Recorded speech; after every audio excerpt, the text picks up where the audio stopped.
The arrest warrant that failed. Why Africa will never bow in a world gripped by silence and submission. A single arrest warrant has unleashed a storm. Not because of guilt, not because of law, but because one African voice refused to kneel. When Interpol issued a red notice against Captain Ibrahim Traoré, they expected fear. They expected shame. What they triggered instead was a continent's awakening. This isn't just about one man. This is about the return of stolen dignity, about a people who say, no more foreign orders, no more signatures under pressure, no more begging for what is already theirs. What does it mean when an arrest warrant sparks a revolution?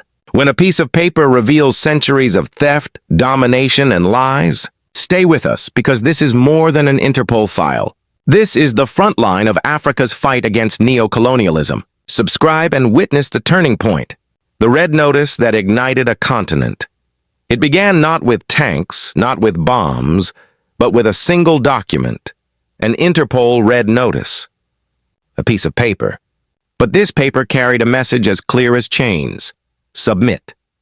On that day, Interpol announced an international arrest warrant for Captain Ibrahim Traoré, the transitional president of Burkina Faso. The charge? Undefined. The context? Political. The goal? Transparent, to crush a rising force in Africa that dares to say no. But what the West didn't expect is what happened next. The arrest warrant was not received in shame. It was received in fire. Traoré did not run. He did not apologize. He stood tall and said, "Your warrant is not law. Your paper is not justice. Your threat is not fear." Within hours, social media across Africa lit up. Young people from Bamako to Bujumbura, from Ouagadougou to Kinshasa, flooded the platforms with one cry, "We stand with Traoré." Hashtags multiplied. Memes of resistance replaced fear. The red notice had not silenced him. It had amplified his voice. Why? Because this was not just about one man. It was about a pattern, a history of foreign powers dictating African futures. Of leaders being punished for saying, "Africa first."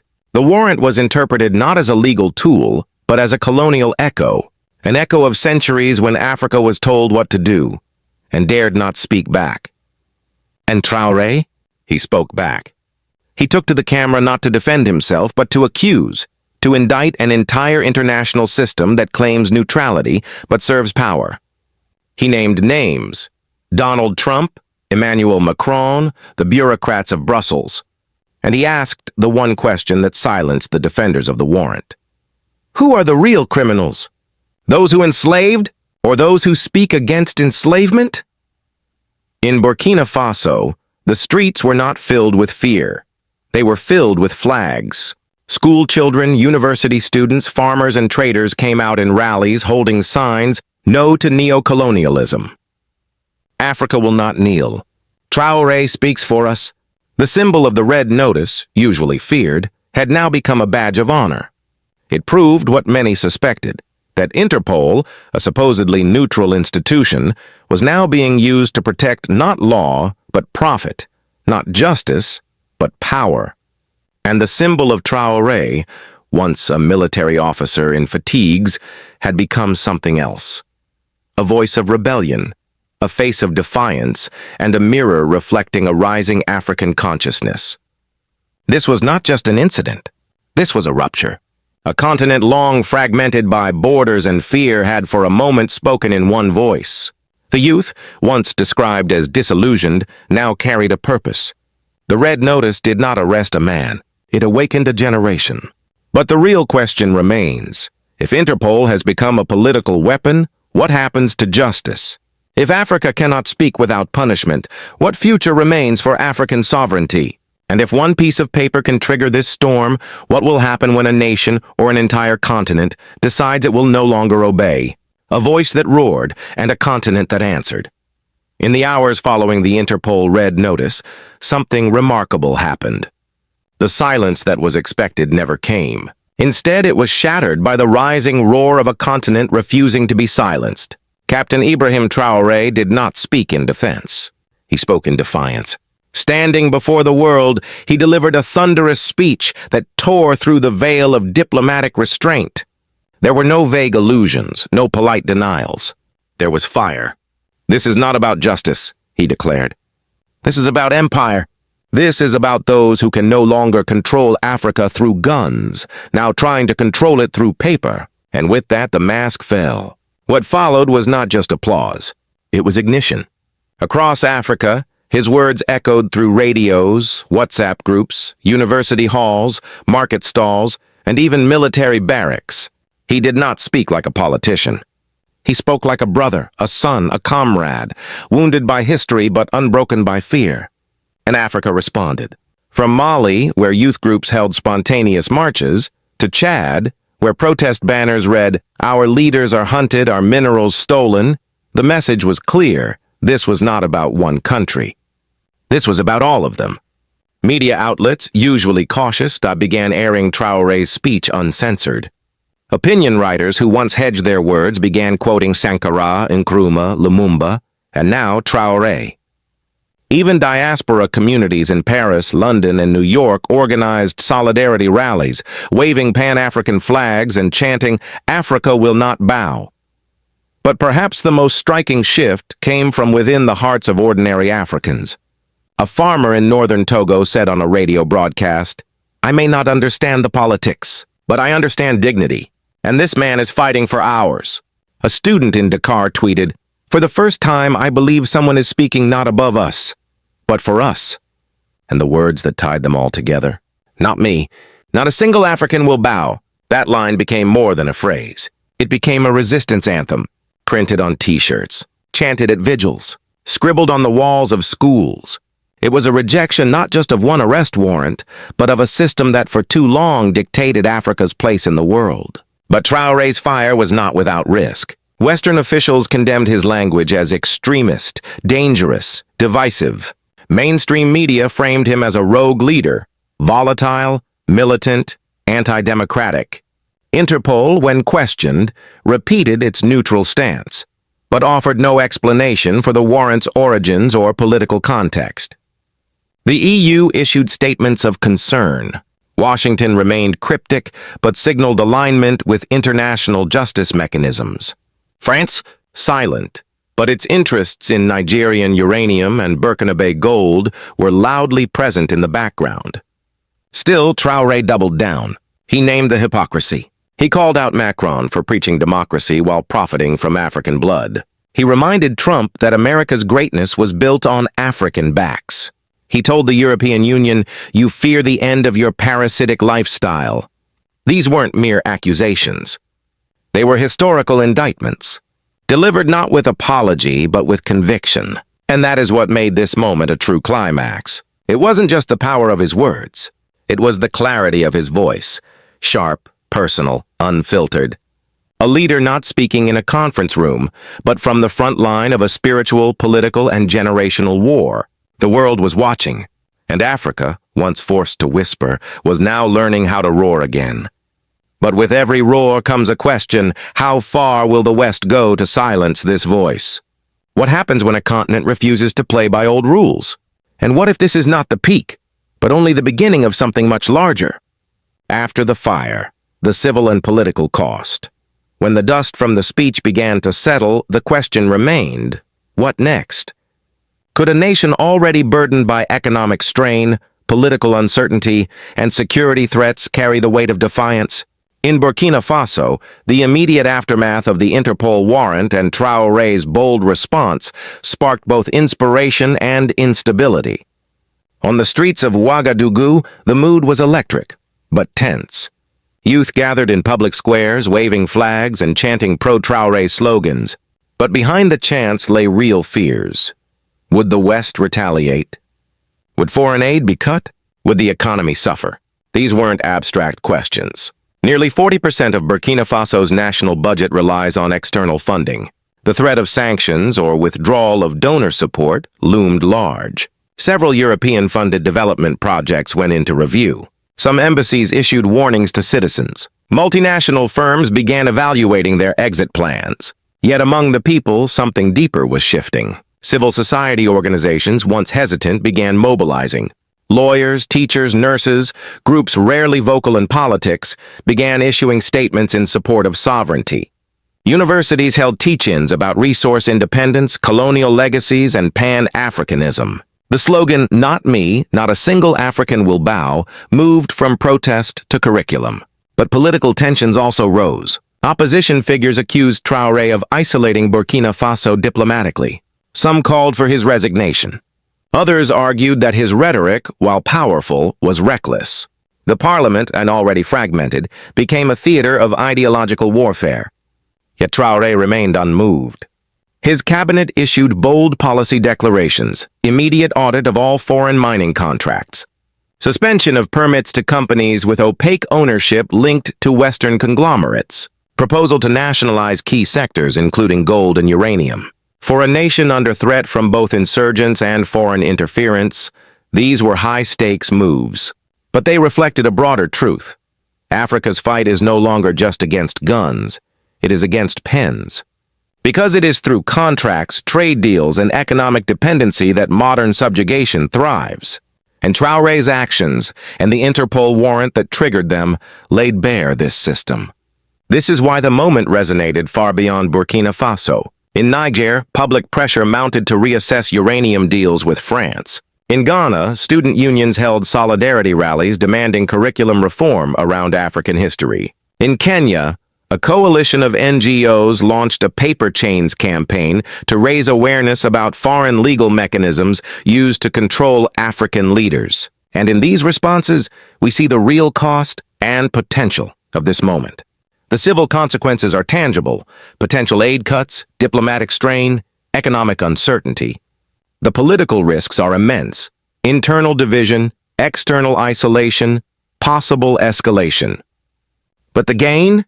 The emergence of a political consciousness not seen in decades, a reclaiming of narrative, a reminder that Chong Thuk Dan Moi O Chao Fi is no longer the language of the past. It is the battle cry of the present. And here lies the paradox. The Interpol warrant, intended to isolate Traoré, has instead initiated conversations in villages, classrooms, and parliaments that no one can now silence. But how far can defiance go before it fractures? Can Burkina Faso sustain a political doctrine built on confrontation without becoming a target for destabilization? And do other African leaders have the courage to follow? Or will they bow in silence as history watches? Global reverberations. Who really fears defiance? Outside the borders of Burkina Faso, the Interpol Red Notice triggered a different kind of shockwave, one that rippled through the halls of power in Brussels, Washington, and Addis Ababa. From the African Union, AU, the response was cautious. A brief statement was issued, reaffirming respect for international legal instruments, but avoiding mention of Traoré by name. Behind the scenes, AU diplomats faced a dilemma: support a leader who symbolized African sovereignty, or maintain ties with Western donors who fund nearly 60% of the Union's annual budget. ECOWAS, typically quick to condemn coups or constitutional crises, remained uncharacteristically silent. This silence spoke volumes. The regional bloc, once used to pressure governments aligned against French interests, seemed paralyzed by Traoré's popular support and by a broader regional shift away from foreign dependency. The European Union, however, was far less reserved. Several MEPs labeled Traoré a destabilizing force, while media outlets in France called him a threat to regional order. European Commission spokespeople denied involvement in the Interpol warrant, but defended its legitimacy. Yet critics pointed to a growing pattern. African leaders who assert control over resources often find themselves criminalized through international legal tools. In the United States, the tone was more calculated. State Department officials reiterated the importance of upholding international norms, while intelligence analysts warned of radicalization of Pan-Africanism. A leaked diplomatic cable revealed concerns that Traoré's rhetoric could ignite a domino effect of anti-Western governance across the Sahel. Behind the diplomatic restraint lay a core anxiety. The narrative was slipping. For decades, global institutions like Interpol have been positioned as apolitical guardians of justice.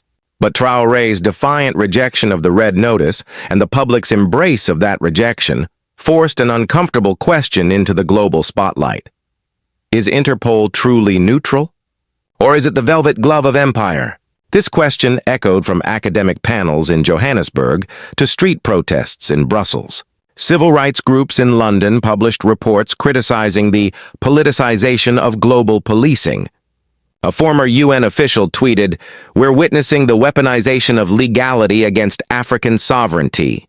The term Fan Kang Interpol began circulating in Francophone African media, not as a call for chaos, but as a demand for justice. A demand that if international law is to be respected, it must first be reformed to reflect equality, not empire. As Western powers doubled down on diplomatic pressure, a new alliance quietly formed, not of states, but of people.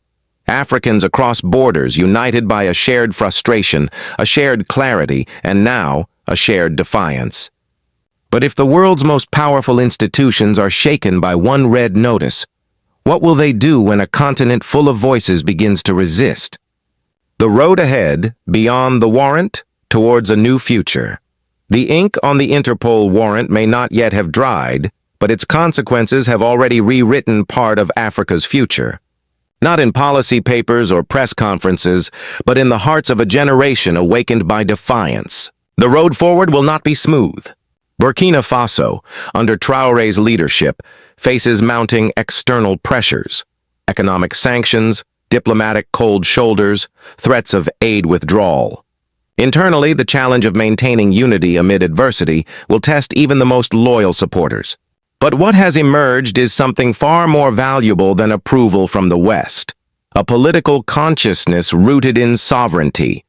In the months to come, the continent will witness a strategic fork in the road. One path continues the legacy of dependence, unequal trade, extraction disguised as development, governments rewarded for obedience.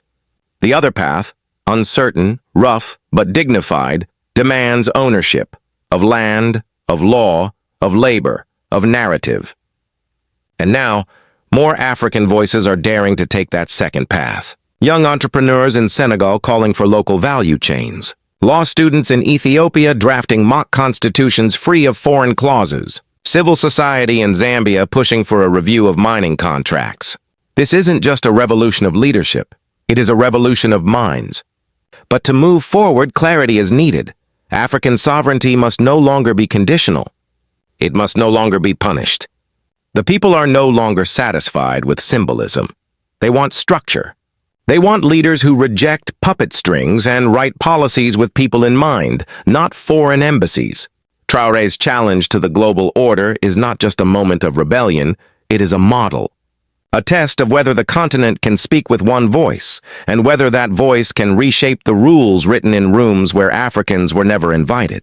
There will be retaliation. There will be slander. There may even be conflict.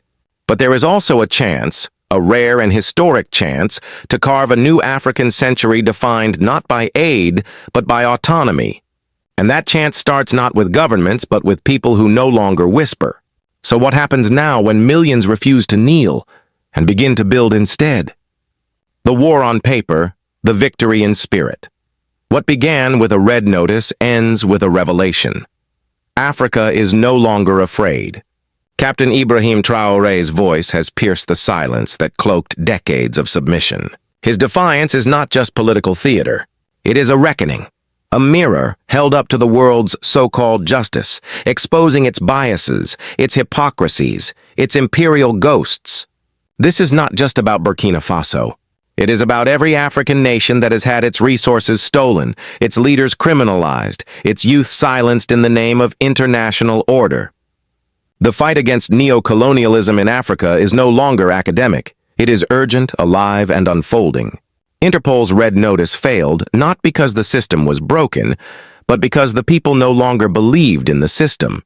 The act of rejecting Interpol's authority has become a symbol of African resistance, a form of Fan Kang Interpol that speaks louder than any press release. What Traoré represents is not perfection.